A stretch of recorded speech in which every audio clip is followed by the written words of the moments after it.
Assalamualaikum warahmatullahi wabarakatuh. Semoga kita tetap dalam keadaan sehat dan juga selalu dalam lindungan Allah Subhanahu wa Ta'ala. Di tengah pandemi ini, banyak sekali berita yang dibuat dan juga disebar oleh media. Saking banyaknya, sampai nggak tahu lagi mana yang benar, mana yang salah, mana yang bisa dipercaya, dan mana yang hoax. Jadi apa yang bisa kita buat untuk menanggapi kasus ini? Yang pertama, bijaklah dalam memilih berita. Jangan langsung percaya. Cari dulu klarifikasinya. Karena nggak selamanya berita yang kita dapetin itu berita yang benar. Terutama untuk berita-berita yang kita dapetin dari media-media sosial. Dari WA, dari chat personal, dari broadcasting yang sumbernya pun nggak jelas dari mana.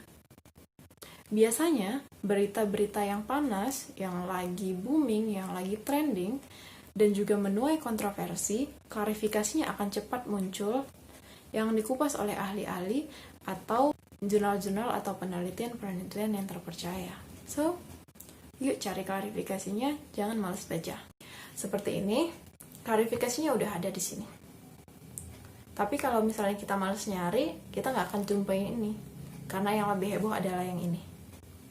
Yang kedua, ketika baca beritanya dari atas sampai bawah. Artinya, dari mulai judul sampai dengan akhir. Karena apa? Nggak jarang tuh sekarang media membuat judul berita semenarik mungkin, tapi ketika dibaca isinya ternyata nggak sinkron. Ini akan menyelewengkan antara makna judul sama tujuan berita yang mau dituju. Akhirnya apa? Nanti akan tercapai dua buah konklusi atau dua buah kesimpulan. Kesimpulan dari yang baca judulnya aja sama dari orang yang baca sama-sama isinya. Nanti pun dari dua konklusi ini yang terjun ke masyarakat juga akan menjadi dua informasi. Satu informasi yang salah, satu informasi yang benar.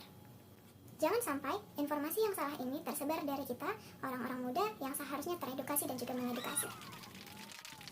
Nah, yang ketiga, share-lah informasi-informasi yang bisa kita pertanggungjawabkan. Kalau kita mau share informasi, pastikan informasi yang kita punya itu valid. Artinya, sumbernya terpercaya. Seminimal mungkin berasal dari pendapat ahli yang sesuai dengan bidangnya. Karena ketika kita menyebarkan suatu informasi dan ternyata informasi itu adalah hoax, artinya kita juga menyumbangkan angka untuk menyesatkan opini publik. Ingat, nggak semua media itu menyajikan 100% kebenaran. Karena mereka butuh pembaca.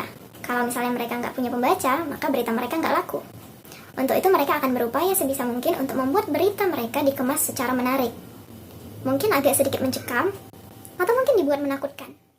Itu baru oknum media. Ditambah lagi, zaman sekarang siapa aja bisa nge-share informasi. Media sosial di mana-mana udah gampang. Segampang gerakin jari tangan. Jadi apa nih yang bisa kita modifikasi?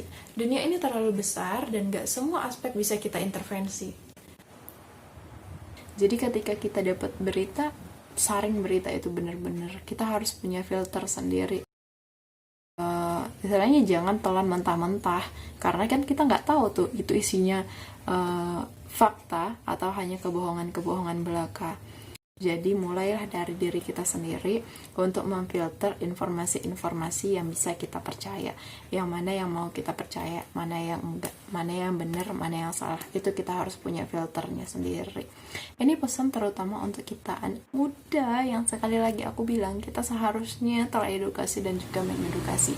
So, bijaklah untuk memilih berita karena dunia butuh kita.